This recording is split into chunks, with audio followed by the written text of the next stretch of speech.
السلام علیکم دوستو، امید ہے کہ آپ حضرات بخیر ہوں گے۔ ہر بار کی طرح آج بھی میں آپ حضرات کے سامنے ایک ایسے ویڈیو لے کر حاضر ہوا ہوں جو کہ آپ حضرات کے لیے بہت ہی زیادہ فائدہ مند ہے۔ یہ ویڈیو بھی دعا کے متعلق ہے۔ اگر کوئی شخص دعا کرتے کرتے پریشان ہو گیا ہو، اس کی دعا قبول نہیں ہو رہی ہے، تو آپ یہ ٹک آزما کر دیکھیں، انشاءاللہ آپ کی دعا قبول ہوگی۔ بس آپ سے یہی گزارش ہے کہ آپ اس دعا کو، اس ٹپ کو، اس ویڈیو کو مکمل دیکھیں اور اس پر عمل کرنے کی کوشش کریں۔ اگر آپ عمل کریں گے تو آپ کو بہت زیادہ فائدہ ہوگا انشاءاللہ۔ آئیے ویڈیو کو شروع کرتے ہیں۔ رسول اللہ صلی اللہ علیہ وسلم کچھ اوقات کا تعین کر دیے ہیں، یعنی کچھ اوقات دعا قبول ہونے کے لیے متعین کر دیے اللہ کے رسول صلی اللہ علیہ وسلم۔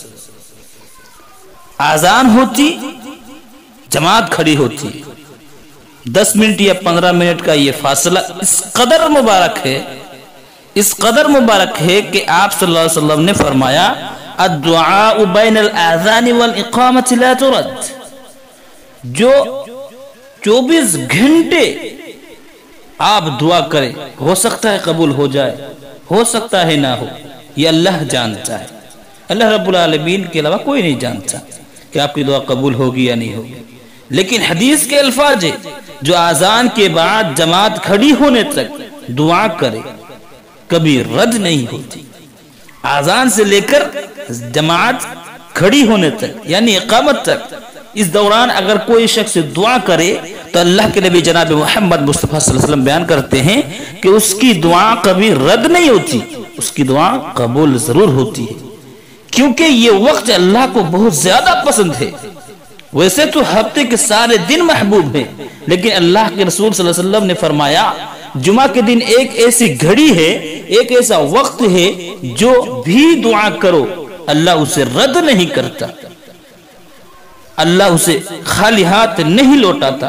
اور یہ گھڑی ہے عصر سے لے کر شام تک، یعنی جمعہ کے دن عصر سے لے کر شام یعنی مغرب تک یہ گھڑی ہے۔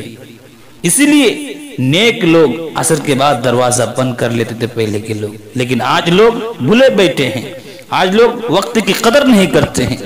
لیکن میرے بھائیوں، میں آپ سے یہی گزارش کروں گا کہ آپ جب بھی، چاہے وہ فجر کی اذان ہو، ظہر کی اذان ہو، عصر کی اذان ہو، مغرب کی اذان ہو، عشاء کی اذان ہو، جب بھی اذان ہو، آپ اذان سے لے کر جماعت تک یعنی اقامت تک، آپ اس دوران جب بھی 10 منٹ یا 5 منٹ یا 15 منٹ آپ کو وقفہ ملے، آپ اس دوران دعا کریں۔ اللہ کے رسول کا فرمان ہے، اس دعا میں بہت زیادہ برکت ہے۔ اس دعا کو اللہ رب العالمین خالی ہاتھ لوٹاتا نہیں، رد نہیں کرتا، اس دعا کو قبول کرتا ہے۔ تو میں میرے سننے والوں سے یہی گزارش کروں گا کہ آپ اس وقت میں دعا کریں، انشاءاللہ آپ کی دعا قبول ہوگی۔ اللہ رب العالمین سے دعا ہے کہ اللہ تو ہمارے تمام دعاؤں کو قبول فرما، آمین۔ اور خصوصاً زیادہ سے زیادہ ہمیں اس وقت میں دعا کرنے کی توفیق عطا فرما، آمین۔ السلام علیکم ورحمۃ اللہ وبرکاتہ۔